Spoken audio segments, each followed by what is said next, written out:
In this video, tuturuan kita kung paano gumawa ng YouTube thumbnail sa CapCut.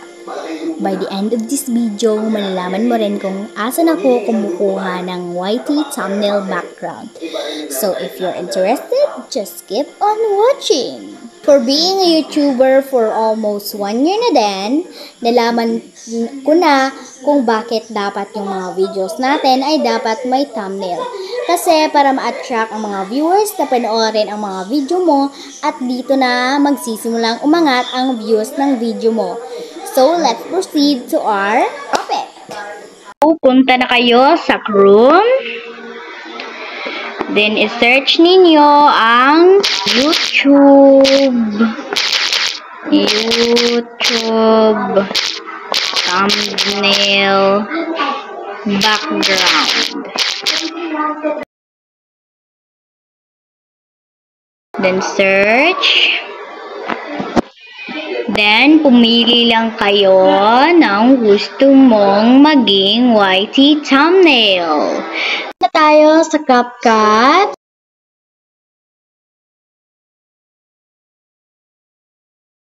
The new project.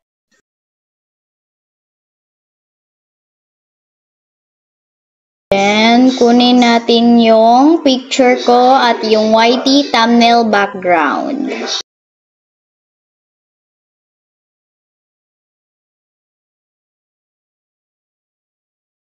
Then, ayusin natin yung picture ko.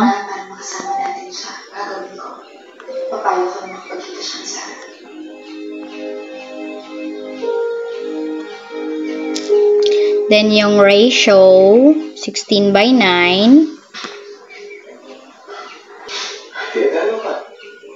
Pwede bang kiss ka na? Bakit? Galit ka ba sa akin? Ginagawa ba ako sa'yo? Sasya, nagawin pa ako. Sige na. Then, i-mirror natin. Eh, nag-draw timing ka na? Ano ba kasi gagawin mo? Ano na? Nag-bullet din ako. May edad kasi dito. Sige na, kailangan na umalis. Then, remove background and add text.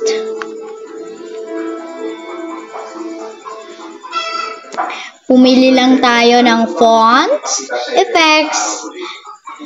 Then, done na yung thumbnail mo. So, ako, pipili muna ako. Pwede tayong pumili ng Pro. Basta, isi-screenshot lang natin yung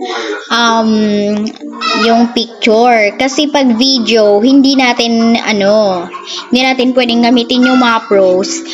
Dahil magbabayad tayo dun sa video. Pero itong picture, thumbnail, hindi tayo magbabayad. So, isi-search ko na lang yung sa akin. Ay, wag na lang. Dito na lang sa Ingenious. Then, pumili ako ng mga pro na effects.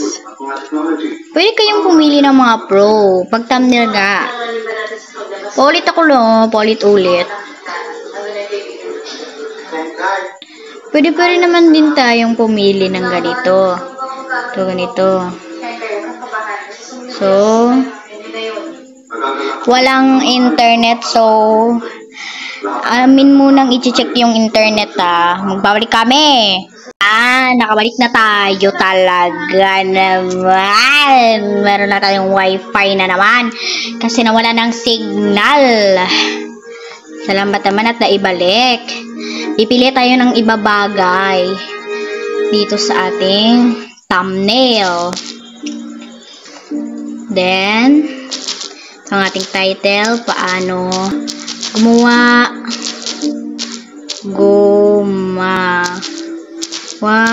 ng YouTube thumbnail. Huwag niyo lang pansin yung yung na yan, message, baka anong masabi nyo. Then, lagyan natin ng subscribe button sa stickers. Then, lagay lang tayo ng, i-search lang natin, subscribe button.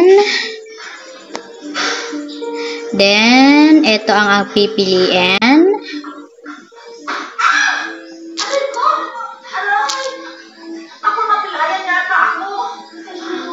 Then, okay na.